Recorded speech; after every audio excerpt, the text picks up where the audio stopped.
बुढ़ापे की मजबूरी की कहानी। एक बुढ़िया कहती है कि मेरे पति के देहांत के बाद मैं अपने इकलौते बेटे के यहाँ रहती थी। मेरी बहू का एक अलग ही रूप मुझे देखने को मिला। साथ ही बेटे का भी दोनों के मन में क्या है मैं अच्छे से जानती हूँ। वो चाहते हैं कि मैं वृद्धाश्रम चली जाऊँ। उनके जाने के बाद मुझे यह सब देखना और सुनना पड़ेगा, इसका मुझे अंदाज़ा भी नहीं था। पर मैं मन मानकर अपने बेटे और बहू की बातें सुनकर भी यहाँ रहती हूँ, क्योंकि मुझे मेरे पोते और पोती दिखाई देते हैं। उनकी झलक पाकर मुझे सुकून मिलता है। घर के बाहर एक टीन की झोपड़ी में रहती हूँ। मेरी बहू को कोई दिक्कत नहीं हो, इसलिए मैं घर के बाहर रहती हूँ। बेटे ने थोड़ी मेहरबानी की है तो ऊपर टीन की चादर लगवा दी है। समय समय पे थोड़ा राशन दे देता है तो मैं अपना बनाकर खा लेती हूँ। मैंने अपने बेटे को कह दिया है कि मेरी वजह से उन दोनों को कोई प्रॉब्लम नहीं होगी। बस मुझे यहीं रहने दे, इसी घर में मुझे मर जाने दे। मैं बस यही चाहती हूँ। मैं अपने आप को खुशकिस्मत समझती हूँ कि मेरे बेटे और बहू कम से कम मेरे लिए इतना तो कर रहे हैं। मेरा बेटा सुबह 9 बजे नौकरी जाता है और बच्चे भी उसी समय स्कूल जाते हैं। फिर शाम को 6 बजे मेरा बेटा वापस आता है। बच्चे 3 बजे आते हैं। उन्हें आते जाते निकलते देख मुझे बड़ा सुकून मिलता है। मेरे पति के दोस्त जब कई दिनों बाद आए, बुढ़िया कहती है, मेरे पति के दोस्त थे, उनकी पत्नी का भी स्वर्गवास हो गया है। उस समय पर वो हमारे घर पर आया करते थे। उनसे हमारे अच्छे रिश्ते थे। उनका घर हमारे घर से थोड़ी दूरी पर था। पैरों में समस्या हो गई थी, ठीक से चल भी नहीं पाते थे। वो बड़े दिनों बाद मेरे यहाँ आए। मुझे उन्हें देखकर अच्छा लगा। उनका हाल भी मेरी तरह ही था। बच्चे अब उनसे भी परेशान थे। आकर मेरे पास अपना दुखड़ा रोते थे और उन दिनों को याद करते थे। बुढ़ापा हम जैसों को बहुत रुलाता है। उनकी पत्नी का स्वर्गवास हो गया था और उन्हें चलने उठने में समस्या थी, इसलिए वो तो अपना खाना भी नहीं खा पाते थे।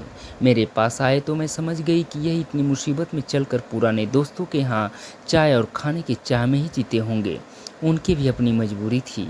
वो आए तो मैंने उनके लिए खाना बनाया और उन्हें खिलाया। मना कर रहे थे नहीं खाना, लेकिन मुझे पता था कि उनको भूख लगी है। बहू ने खाना नहीं दिया। मेरी बहू ने मुझे और उन्हें खाना खाते देख लिया। वो कुछ भी ना बोली।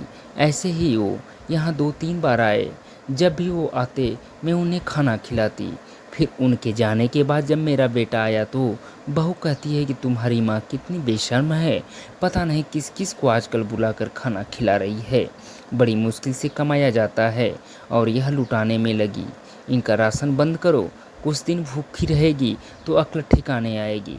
मैंने कहा कि मैं अपने हिस्से का उन्हें खिलाती हूँ, तुम्हारे पिता के पुराने मित्र हैं। फिर भी बहू का उल्टा सीधा बोलना शुरू रहा।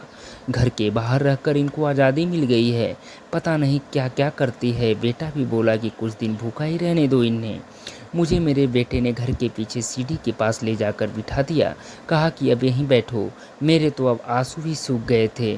अगले दिन मुझे खाना नहीं मिला। मेरे टीन के उस छोटे से कमरे को बहू ने तोड़ दिया। तब मुझे लगा कि अब मैं गलत कर रही हूँ। एक दिन पूरा भूखा रहने के बाद मैंने सोचा कि मैं गलत कर रही हूँ। मुझे अब अपने बेटे के यहाँ नहीं रहना चाहिए और शायद गलती भी मेरी ही है। मेरी ही परवरिश में कोई कमी रही, तभी तो यह परिणाम आया। अगली सुबह मैंने अपने बेटे को कहा कि मुझे वृद्धाश्रम छोड़ आ, अब मैं तुम दोनों को ज़्यादा परेशान नहीं करना चाहती। बहू ने कहा कि एक दिन भूखी रही तो अक्ल ठिकाने आ गई ना।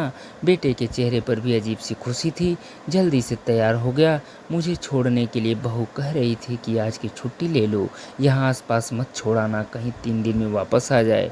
मैंने अपनी बहू से कहा कि बेटी चिंता मत कर, मैं अब नहीं आऊँगी। मैंने अपनी पोता पोती को गले लगाया। मुझे पता था कि अब मिलना नहीं हो पाएगा।